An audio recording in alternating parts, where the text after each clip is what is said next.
to Tech Talks with Shlok, and in this video we'll talk about the OnePlus 8 Pro. So this is a very special edition episode for me because today is basically my birthday, and this is the day I was thinking no new launches have been done in a few days. New launches are appearing, the Poco F2 or the Poco F2 Pro, whatever a new Poco device is coming on 12th of May, and the LG Velvet has been introduced, and the overall sale will start from next week, I think. And the Realme Narzo series is coming on 11th, and I was thinking, what about a different kind of video this time, which is an in-depth analysis of a device. And for this I chose the OnePlus 8 Pro, since I have done the OnePlus 8 review. Do note guys, I've got a few comments where some of you were saying that how do you do the review, it's not, you are not having the device. Yeah, I understand, I don't have the device due to budget restraints. I cannot purchase the device, that you must understand. For that I you do an in-depth analysis. So from now on I'll be doing an initial impression as in the specification overview and an in-depth analysis. So with this video we'll start the in-depth analysis of the OnePlus 8 Pro. Talk about the design of the OnePlus 8 Pro. This is an area where OnePlus has struck gold, and this time it has improved on it quite a bit, because this time the device has the same Corning Gorilla Glass 5 in the front as well as in the back, but now it has a matte finish. So this means that the number of scratches and cracks will be shown quite less due to the matte finish, and the overall grip means you can grip the device more easily with this matte finish in comparison to like a polycarbonate finish or a metal finish, because sometimes metal phones are slippery as well. And the camera module is a bit thicker for some people, but I think that this kind of camera module with its hardware, I could understand that why they needed to include this kind of a large camera module. But the cameras don't look too shabby, because sometimes we see the camera modules look like the 70, like the OnePlus 70 camera modules. I hated them. Honestly, I hated them because they looked so weird. It was like a traffic light. Now this looks similar to the OnePlus 7 Pro, and I like this kind of design from OnePlus, because this is quite differential also, because most devices have their camera modules in the left or in the right, or like in that landscape version, but this is a portrait in the center. This is something that most brands do not go for, because the portrait orientation means that they have to line everything up in a perfect manner to maintain that geometry and that everything symmetry. So but still I like this kind of camera module, because it does set this device apart from a few other devices commonly found nowadays, and the device looks quite well as well. Talk about display. This device has a 6.78 inch display, which is an Super AMOLED panel with a resolution of QHD+. So this panel is a great panel for a few reasons. First is that it is QHD+. Second is that it is a massive 6.78 inch panel, which is bigger than the 6.67 inch panel found on the OnePlus 7 Pro. 6.67 or 6.7, I don't remember exactly, but it was quite big. There is a bit of a downgrade over here, because it has that punch hole instead of the pop-up camera mechanism, but it seems that OnePlus was concerned with the budget restraints, or maybe this is my theory and a few other theories, that they wanted to separate this device, because if they were to introduce the same pop-up camera module, you cannot physically differentiate between the OnePlus 8 Pro and the 7 Pro, because the both displays look quite similar. There has been no reduction in chin also, it's quite slim again. And if they were to launch it with a pop-up camera module, it would be very difficult to show the difference between the OnePlus 8 Pro and the OnePlus 7 Pro. However, this is my theory, and most probably this is due to budget restraints or due to some other matter. And I do approve of this, because the punch hole is looking quite good, and it's a very tiny punch hole, and thankfully it's not in the center, because some people say that the center punch hole is a bit intrusive, and according to me that's same for my opinion. The display is also having a 120Hz refresh rate, which means that this device is ultra smooth. But there is one issue, that the OnePlus 8 Pros were facing a bit of an issue where the device's display used to turn green. So this was an issue that many of you highlighted, and this became some kind of a popular thing, as in not popular thing, kind of a debate thing, that whether it was happening or not. And people did notice that yes, there was a bit of a green tint on the display of the OnePlus 8 Pro. And OnePlus has already rolled out updates, and if they've tried to fix everything, and most probably the device's display is fine. And some of you may think of this as a deal breaker, that early on this device just got launched and already it is facing problems. But do remember that the Google Pixel 2 XL, which was a very good device, had that display issue. The Samsung Galaxy Fold, which went on to be the pioneer for the foldable flagship thing, had that display that was similar to the screen guard, and people peeled it off and the display broke off. So I approve of these mistakes. So yes, we can make mistakes, but I hated it. Like in some brands, what they did is they didn't accept the mistake, and they kept on selling the device.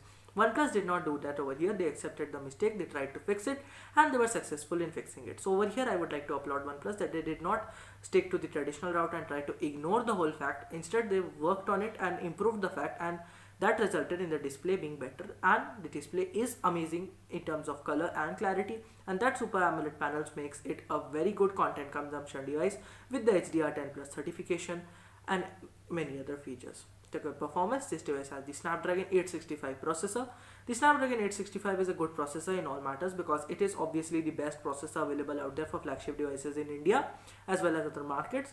This is a great performer, and that paired with the UFS 3.1 storage, the Adreno GPU, the amazing processor, the 120Hz refresh rate, and OnePlus's super snappy Oxygen OS results in a device which feels amazingly smooth and can evenly beat out the Pixel in terms of performance, because it is that smooth. You will feel that the device is running off you, means you can't easily control it. That's how fast it feels. And this is an area where OnePlus usually means markets the brands, as in this is a device that is meant to be a performer. And again, they have struck gold with this philosophy, and yes, this device is an amazing performer.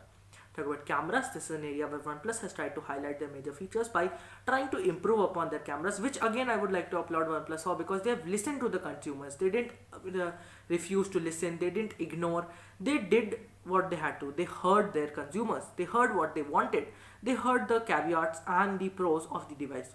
And the main thing that people hated, not hated I may say so, because it's not something to hate upon, but the one thing that people didn't like about the OnePlus series devices was that it had not a great set of cameras, and OnePlus tried to improve with this like in the OnePlus 8 Pro they have the 48 megapixel Sony IMX689 sensor.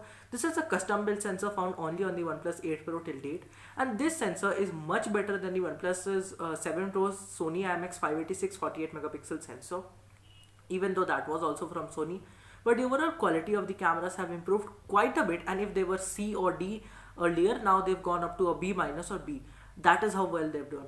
Of course, do not understand this as an amazing camera champ, because it isn't. It simply isn't. The Google Pixel, the Samsung Galaxy S20 Ultra and the iPhone 11 Pro Max can easily beat out this device. But what I wanted to say is that yes, OnePlus heard their consumers, OnePlus tried to make a difference, and that has made a difference.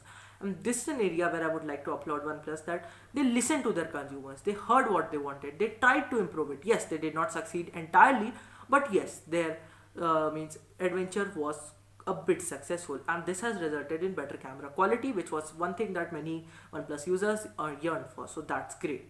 Talk about one or two other last things. One is the fact that this device has a 4500 mAh battery, not a huge battery by any standards, but when you consider that this is a bit bigger than the OnePlus 7 Pro's battery, it's supposed to be better. But one thing you need to remember is that this device has 5G, as in it can support both sub-6 5G and millimeter wave 5G. So this means that the 5G modem will take up more of the battery of the device. So the 5G modem is available, that 120Hz refresh rate display is available, and for that they needed to increase the battery size. Otherwise this device would not be a battery champ. Do note that this is not a battery jam. It can last around 4 to 5 hours, maximum 6 in some kind of way. If you turn it down or you use the balance mode, as in 60 to 120, it keeps deciding. It's not an amazing battery champ, but yes, it can perform quite well in terms of battery. And do remember, this device has wireless charging now, which means that you can wirelessly charge this device at 30 watts with the OnePlus wireless charger, and it also has the OnePlus Warp Charge 30T, which is again a wired 30 watt charging option. The last thing is that this device has the IP68 water rating. So this is something that many OnePlus users and many reviewers alike used to say that this is something bad, that OnePlus did not include this kind of feature at this kind of pricing, but now they have done this. But guys, this is the last thing that I want to conclude with. Many people were unhappy with the pricing of the OnePlus 8 as well as the 8 Pro. Why is this so? They noted that the OnePlus 8 as well as 8 Pro are quite more expensive than the previous generation OnePlus 70 and the OnePlus 70 Pro or the OnePlus 7 or the OnePlus 7 Pro, whatever you may think of it. So this is because they've had to add that 5G modem, they've had to add the punch hole, they've had to add many new features, they've had to add a bit of a different design. And what I want to say is that they've tried to improve the whole package as a whole, and for that, if the pricing would increase, I would obviously be happy with this kind of thing, because yes, if you want something to be better, you will have to pay a price. IP68 water rating requires certain ducts and certain seals that are quite expensive, and for that you need to pay money. Also, the testing is also quite expensive, so for that also you must need to pay a certain amount per device. So that's why OnePlus has increased the pricing. In India, however, this pricing is a bit different because in India this device is highly subsidized at around 53,000 rupees or around 600 to $650 as far as I remember. And for that price, this device is a killer deal because in the US it is available for around $900. I think the OnePlus 8 Pro is around $700. I don't remember for sure, but it's cheap. It's dirt cheap. And when you consider the spec list, the flagship level great quality, the better haptic feedback, the better cameras, the better overall usage, I would suggest that if you are looking for a good flagship device but don't want to spend that much amount as in 70 to 80,000 rupees, the OnePlus 8 Pro is a great device and I would suggest that you buy this device as soon as you can. That's all for today's video guys. Hope you like this video. Please like and subscribe to Tech Talks with Shlok and I'll meet you guys in another video soon.